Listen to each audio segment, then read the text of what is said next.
وأتيت يا خير الشهور تهدي ثرات. نوجه بالشكر لهيئة محافظة حمص على مساهمته في حملة إفطار صائم اليوم العاشر من رمضان، وذلك بتبرعه بالمبلغ $3000 لتوزيع هذه الوجبات على المحاصرين في حمص الشمالي بتنفيذ منظمة بادر الخيرية لعام 1437 ميلادي.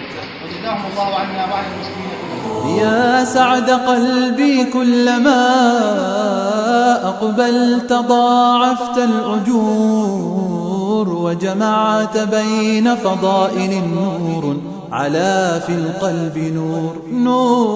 وأتيت يا خير الشهور تهدي ثراتيل السرور، تلقي على قلبي ظلال الطهر تمتد الجسور.